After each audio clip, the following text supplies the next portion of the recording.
Welcome back to the Blonde Majority podcast. I'm Alex. And I'm Katie. Katie, how's your week been? It was pretty good. Just catching up on the news, but nothing crazy. What about yours? My week, it was pretty great. I went to the Grove. I met Spencer Pratt for a book signing, and it was great. Lucky you. Yeah, he was very nice, and I was standing in line with my two friends, and the three of us, we had custom airbrush spray painted shirts that said Spencer Pratt on the front, and then on the back it said for LA Mayor. They were very cute. And when I got up to see him and he signed my book, I told him, I was blacked out, so I don't know how well I said all of this, but I basically said I was born and raised in San Diego. I live in LA now. I just want to say thank you so much for what you're doing for LA County and just all the people in LA. And I've been waiting for years and years. What's the tipping point going to be? So I just want to say thank you for that. And I think I might have gone teary-eyed or something. I don't know. I was completely blacked out. And he's like, "Oh, let's hug," or "Do you want me to give you a hug?" And I was like, "Sure." And then we hugged. It was, yeah. I mean, I get it. I'd be so nervous to be in front of Spencer. He's just this icon. Yeah, he's the only person who is standing up for the people of the Palisades to build their homes back. He actually wants to do something, and he's doing it. And not a single politician in California can say that. No, and he's suing the city too over it, and he's uncovering all this fraud, which is just truly incredible. The career trajectory of Spencer Pratt is from Princes of Malibu, The Hills, to this. It really is incredible what one person can do with their life. Yeah, shout out to him. We love you, Spencer. Yeah. Now we need to watch Princes of Malibu. Oh my god, one of the best shows. It's really old though. I think it was maybe early 2000s with Brody Jenner. It was his first appearance on reality TV that I know of. And so, do you know who David Foster is? He was married to Yolanda Hadid from Real Housewives. Well, he's been married a lot of times. Let's just say David Foster, he's a piano player, and he writes a lot of music. I think he did Celine Dion's catalog. Okay, is he like a... Okay, so he's a producer, music. Yeah, like I know the right. He's up there in the industry. Yeah, he's up there. So he was married to Brody Jenner's mom before Yolanda Hadid. And so then they lived in this palace in Malibu. Nice. And then Spencer was Brody's friend, and they would do wild out there things. Yeah. And that was the premise of the show. Okay. How do they know each other?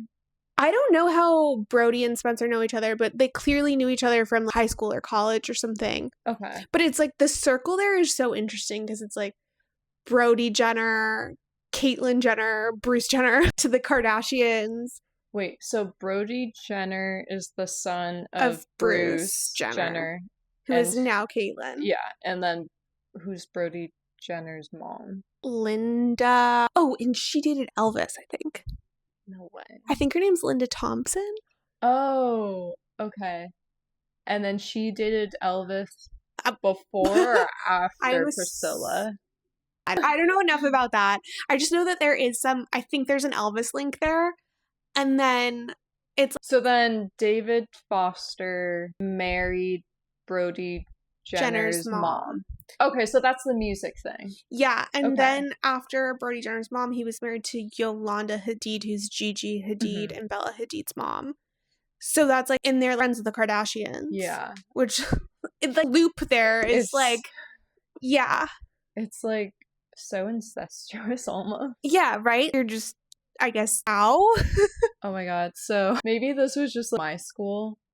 In middle school and high school, so we had this one popular group. I went to a very small private high school. We all knew each other, but there was this one friend group, and they all kind of like dated each other at like different points throughout the year. It was like this guy dated this girl, and then they broke up, and then she dated this other guy. Like so and emotionally then, like, unhealthy. Yeah. Like, how can you have... And they were all friends, too. They would hang out every day or sit with each other at lunch. Yeah, I don't know how the mental capacity there to Very not be. incestuous. Yeah. Yeah. It's like Fleetwood Mac, right? They all dated each other. the whole band. I don't know the lore on that. I feel like I've heard that. So, yeah. But that's the Spencer Pratt of it all, I guess. Guess we can. What was next on our topics? Oh, Don Lemon. Yes. Give me a refresher on Sure. Don Lemon, because I think I've only heard his name from SNL skits from 10 years ago. Probably longer. Well, Don Lemon used to work for CNN as he had one of the primetime spots. He was big CNN anchor. And then I think he got fired. I'm not 100% sure, but I'm pretty sure he got fired. I don't exactly recall for what, but it was something. Even though he is kind of like the messiah of the left, I guess we can. So it was for quality of work or things he said. I think he said something. Not like I'm gonna have to go back in my. He definitely did something that was like, we can't quite agree with that. Okay, not like a sexual harassment thing. Oh, I do know something happened in a Sag Harbor bar. Okay, but not at like work. Maybe that was part of it. I don't actually know. I do remember a news story. Do I know what happened? No, it's all allegedly. Anyway, Don Lemon has since started his own YouTube channel. And you can find him on, your regular social media platforms where he continues to be a journalist of sorts, reporting on the news. And he got himself a little too involved in some Minnesota protesting on January 18th, which was not that many days ago. And on January 18th, he live streamed this, that's kind of the nail in the coffin for him, is that there's so much video footage, right? Was he wearing the Meta AI Ray-Bans? He was wearing glasses. Do I know that they were recording? They could have been. They honestly could have been. He was recording. That was obvious. He was live streaming. And it was a group of people, and he live streams the before, and they're in like some random parking lot, and they call it Operation Pull Up. They've named it. This group has named their operation. I bet not a single one in Operation Pull Up can actually do a pull up. Probably not. No, that's my New Year's resolution, by the way, to be able to do like a pull up and a chin up. I don't even know the difference. I guess it doesn't matter anyway. Yeah, Operation Pull Up, it was a clandestine operation of sorts, but then they reported part of it on this live broadcast. And so they said that their operation was to disturb the business. That they said that multiple times, that their operation's intent was to disturb the business, but they would not tell us what business they were going to. That was the clandestine and secretive part. And he kept saying in this video, we. He's standing there like talking to them, also reporting on it, kind of doing both simultaneously. The business turned out to be a church, which is a little bit problematic for him. Like a church service? Yes, not just a church, but the church was having a service. Okay, like a Sunday morning service? Who knows? I don't know what day of the week it was, but they were, and that seems to have been known to this group of people, that they were having this church service. So they were upset because I guess some pastor at this church has some relationship with ICE. And so they were like, okay, we have to go protest this because one of the pastors of this church has a relationship with ICE. So they barge into this church on, I get it. Anybody? It was a Sunday service.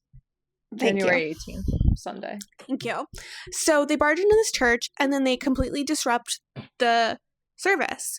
The service stops, which is their intent, and then they're asking a bunch of questions. Some kid in the indictment forms said that he was scared his parents were going to die. Oh, I think it might have just been a kid being scared by kind of the goings on. I think that there was necessarily some real threat? No, but it was mentioned in here. And they did stop the service. Some people fled. Then Don Lemon did stand by the door, which some people are saying was kind of like an intimidation factor, or he was preventing people from leaving. Some others stood in front of a car. Don Lemon, I don't think, was a part of standing in front of the car, but it's this whole disruption thing. So, he's saying, well, I did this under the guise of being a journalist. I was going along with this protest. But churches are protected spaces, and you can't just protest anywhere. And so there's actually something called the FACE Act, which was enacted in the early 90s by Clinton, that was actually to protect abortion clinics. But in order for them to get it passed, they had to add in churches. Okay. So the whole thing was you cannot impede somebody from getting an abortion, you cannot impede somebody from religious worship.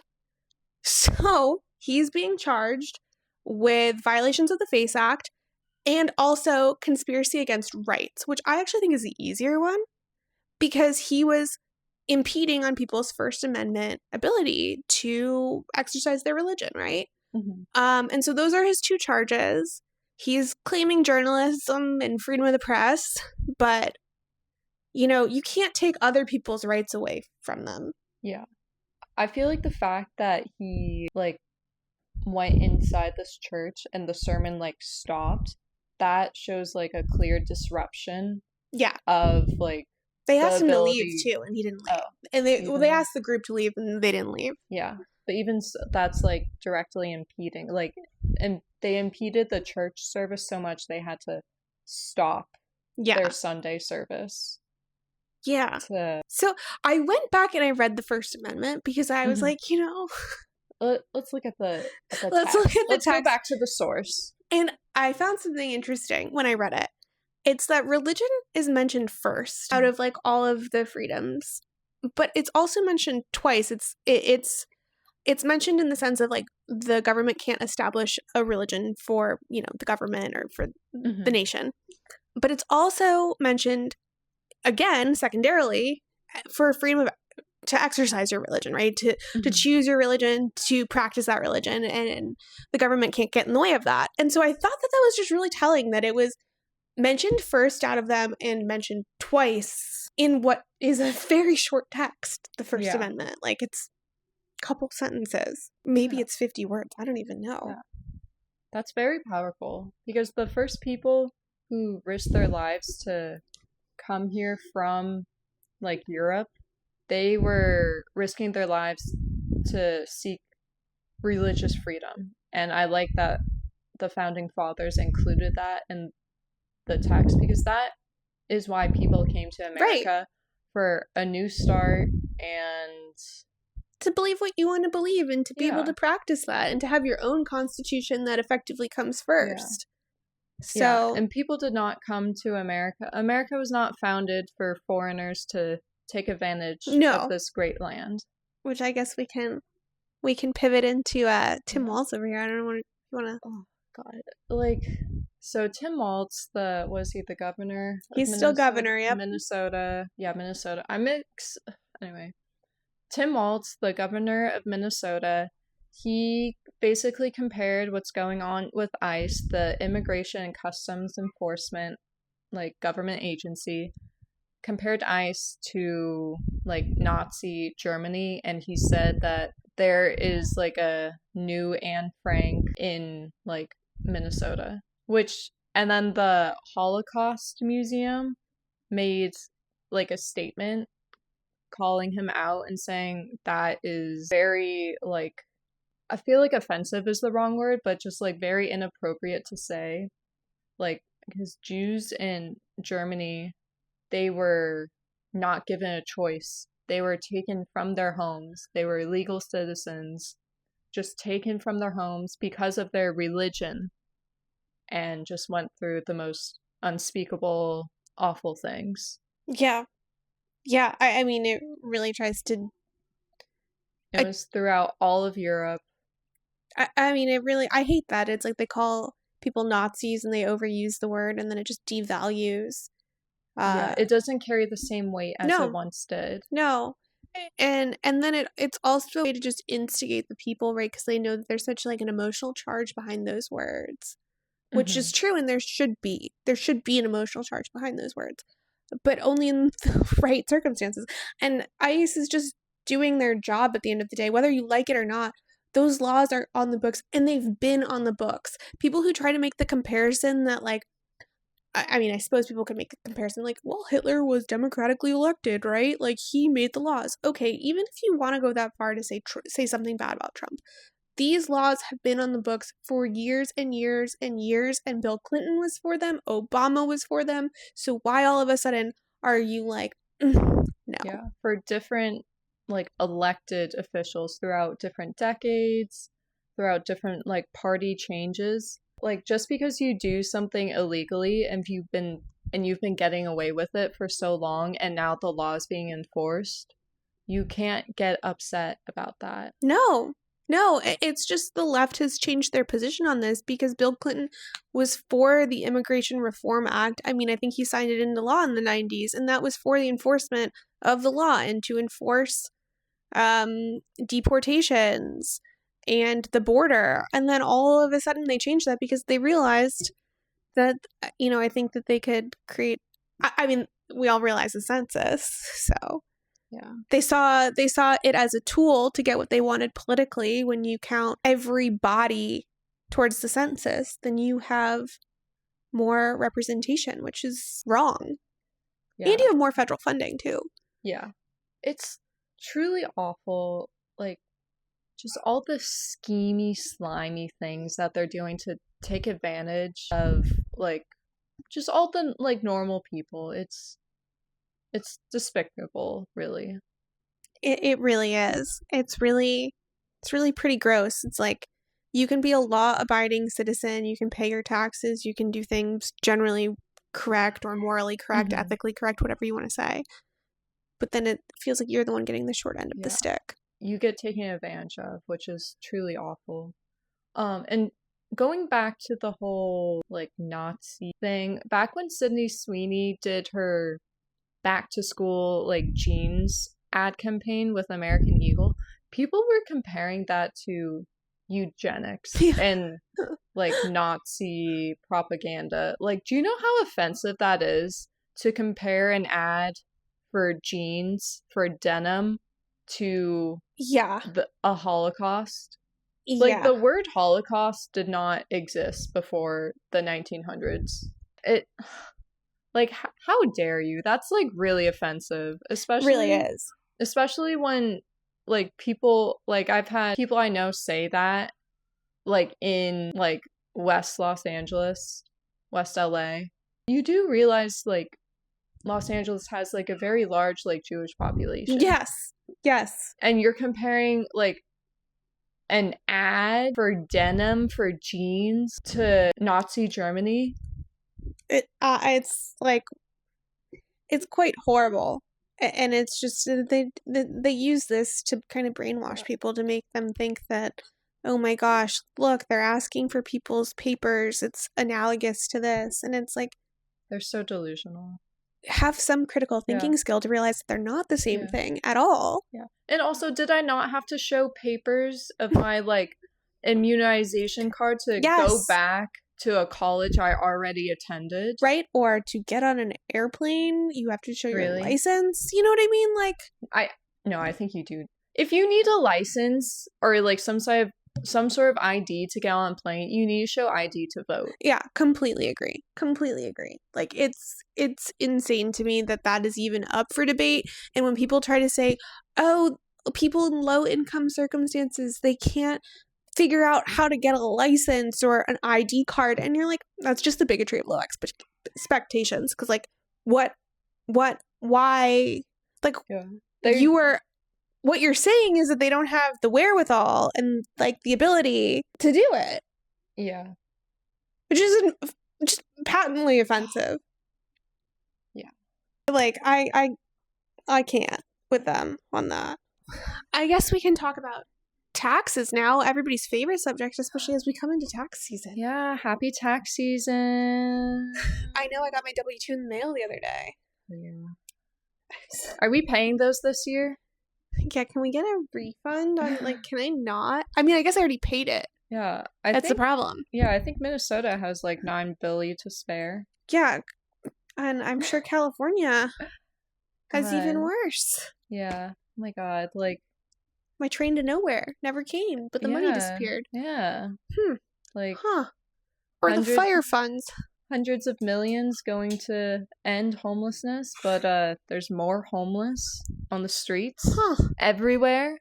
Which, again, leads me to the fact that I see that this per mile tax for drivers in California is moving forward, which is a bit alarming. I don't think anything would take effect until 2027, and it has not been passed. But the fact that it's even making its way through phases, I mean, we already have over $1 of tax for every gallon of gas. Yeah. I just paid my car registration last week too. $700 and some odd. Yeah. your car registration, it's supposed to go down every year because it's based on your car's value. So it should depreciate. Your car will depreciate every year. Doesn't seem like even for like expensive cars. But I made a TikTok video on this, but my car registration for my Porsche, it's been like the same amount every year for the past like couple years. Not because it's because like the fees and stuff are increasing that are associated with the car registration. My car is depreciating in value every year. Is your car actually depreciating? Because I thought like older cars appreciated. It is. It's based on like a straight line value of your car. So even if you have like a car that's worth like 50,000 this year, and then it's worth like 120,000 the next year, it's just based on like depreciation. I don't know if it's like straight line method or what they're using, but it should depreciate, and so therefore it should go down. But then they keep increasing the fees of the registration. So yeah, like the license fee or something. I was like, so then like my registration, the total dollar amount that costs is going up. I thought I was going to have a 6 in front of mine this year because last year had a 7 in front of it, and I was like, no. And then I was curious because I was like, how many cars are in Los Angeles? Almost 8 million. So I know that this is, so then I asked myself, I said 8 million times 700. I know not everybody's paying 700, but that's $5.6 billion. That's just crazy. for LA. So, yeah. Wait, there's 8 million cars in LA? 7 something, but I rounded to 8. Oh my God. County, crazy. not just LA County. City. That's insane. And then, like, they want to tax us, like, per mile that we drive. In California, like... I mean, I guess the thing is I don't drive that many miles, but I'm in the car forever. Yeah. Like, when does the taxes stop? Yeah. You're taxing us, like, at the pump, for the car, for, like, everything. And now you're going to tax us on, like, the miles that we drive. Like, how are they going to do that? They're going to either keep track of the odometer in the car, or they're going to use cameras, so then it's going to be, like, mass surveillance. And then I guess what happens with out-of-state drivers that are in California? Oh, yeah, that's a good... Right? So if I live in Nevada, but I regularly drive to Los Angeles... Yeah. Yeah. My, like, constitutional law brain is going off. I know. Questionable. Yeah. Questionable. Oh, yeah. Speaking of California taxes, I just remembered something. So Trump passed the big, beautiful bill. Was it? Trump passed the big, beautiful bill, and in it, it stated that tips will not be taxed, will not be federally taxed. But then in California, Gavin Newsom disagreed with that, so now tips are still going to be taxed. Yeah. Which your governor does not like you. No, he only likes himself. That's why he made like a statue of himself. Yeah, he really does. California has not found a tax that they don't like, and that's ridiculous. And I really truly believe this. I think our legislature, both federal and state, they should have a time limit on how much time they can spend on taxes. Because why are you spending your time debating this in the legislature? Like, why are you wasting my time? Why are you wasting time talking about this? All you're doing is finding taxes. What about all the other freaking problems there are? Yeah. Like homeless. Anything.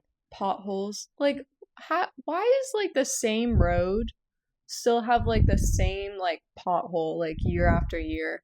Aren't the taxes that we pay like on our gasoline, aren't those taxes go to pay to repair those? But they're getting worse and worse every year. Yeah, I don't know what we get for that. Oh, and speaking of like fraud in California, Nick Shirley's in San Diego. Shout out. Fix San Diego, please. It's a beautiful place. Please fix the whole state. Yeah, fix the whole state, one county at a time. So anyway, I was scrolling on TikTok as I do every day, 24 hours a day, and I saw this TikTok from CBS Los Angeles, I think, whatever their station is called. And they did like a report on like the state auditor and how like the fraud is going back like years and years and years, and the state auditor is giving recommendations on what to do to fix like all these like bills and government spending. But then every year the state is not following the auditor's like opinions and recommendations. So that every year the state auditor has to like go through it again, do the same advice. And that's also costing like millions of dollars to keep doing the same audit. Work. Yeah. And they won't let them do an internal audit, which to some degree I get, but like I think Kenneth Mahija's office had offered to do the audit, which would be like he's the comptroller. I never know the difference between the words. For the county of LA. And he has a whole website that like tries to be transparent, but like at the same time I have to question the data because I've got a lot of questions. Yeah. If you can't trust the data, that's not good. Well, I watch how they run the city, so I doubt their data can be right. Right? Like it's insane. This whole thing is freaking insane to me. I want a refund on my taxes. And I don't think I should have to pay them at this point. If all you're doing is spending your time in the legislature coming up with taxes, which leads me to Virginia, my home state of Virginia has elected a Democratic governor for God knows what reason. And in the last month, they have proposed 51 new taxes on things like laundry, therapy, gym memberships, car repairs. The list was like enormous. I'm like, how? Why? Why is this what you're starting to do? It sounds like therapy? No, it sounds like this guy, this new girl, Abigail somebody. I think she worked for the CIA. I don't want to touch that. Never mind.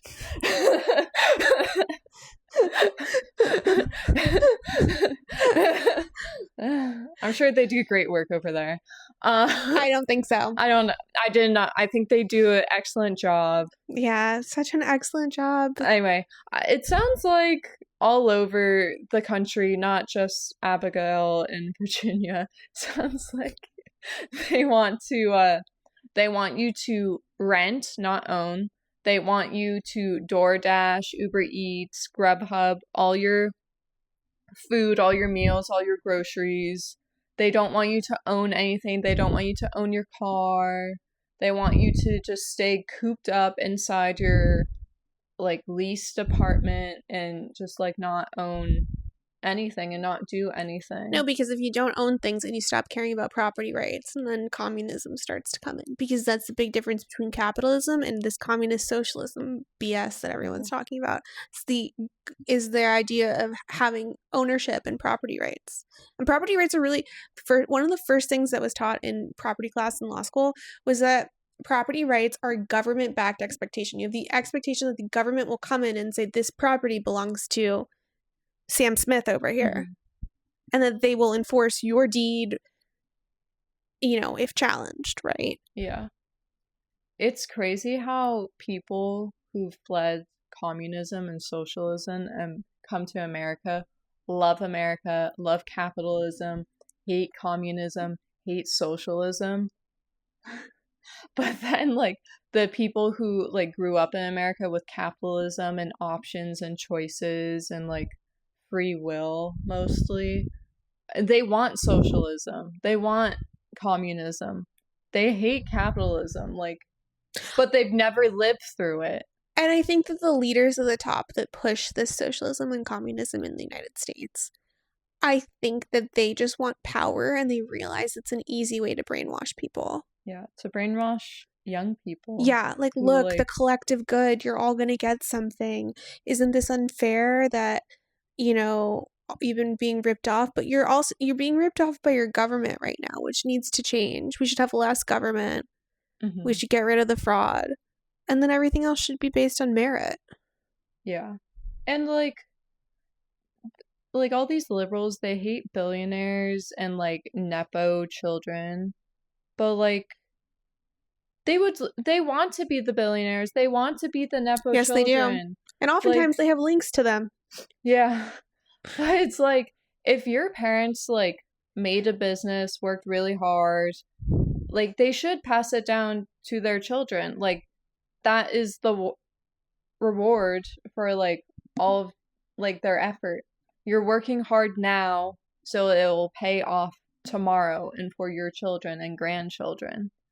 But then liberals just want to like take that like from the people who actually like worked hard and like take it from themselves for themselves and just like they're just jealous. They're jealous, lazy haters. Communism and socialism are for lazy people who want very nice, like luxurious service and benefits and everything, but are too lazy to work hard to actually pay for it. We should be like mining for rocks on the moon or like Mars or something. We shouldn't be having to fight all this fraud and even fighting people that are against the idea of enforcing our own laws that have been on the books for years. That it's just the wasted time on these things. It's like, and that's why communism is lazy. And it's like, no, I want to see development. I want to make everyone's lives better in the long term with technology. And like, don't you want your day-to-day life be better? Don't you wish, like, when you're driving, when you're commuting to work, like every day, don't you wish the road was like just super smooth, very well paved? Like, wouldn't that just make work? Yeah, or somebody like figured out a way to deal with traffic, right? Like, yeah, and like, wouldn't work be nice if like you look over like to your right, to your left, and you don't see like a naked homeless person? Like, wouldn't it be great to feel safe to go on a walk like when it's dark out? Like in the winter, it gets dark at like 5 p.m. here. Like, wouldn't it be great for you to like feel safe and for like all the women and like young adults in your life to feel safe to go on a walk like outside in the evening? It would be beautiful to go for a walk and feel safe and not have to step over somebody like, doing drugs or like needles, human feces. Yeah. Or, you know, getting punched in the face because sometimes they get violent. They do. I feel like I've known more and more people that have had an incident where they've been walking, minding their own business, and have had an encounter. I mean, you had the encounter, which you shared on one of the last episodes. Yeah, I was just sitting in my car. Yeah, I mean, come on, law-abiding citizens just going about our day. Like, we don't deserve this. But they don't seem to care about us. They seem to care more about the... Raise minimum wage. Now ICE. Now Palestine. Now ICE.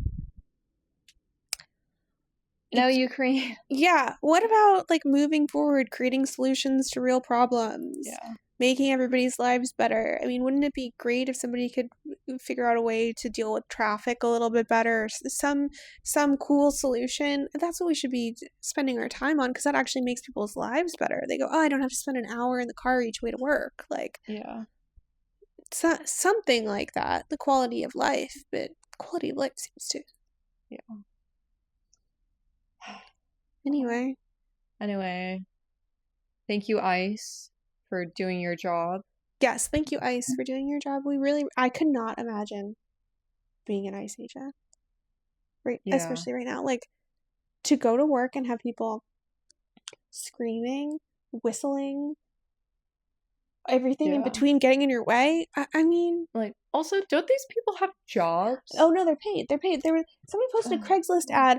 $1,500 a week. That's like $78,000 a year. I mean, that's probably more than they make with their weird degree from... Anyway, it was very sunny this week in LA. So I decided to go to the beach in Malibu. And thank God there was ICE protests because the beach was empty.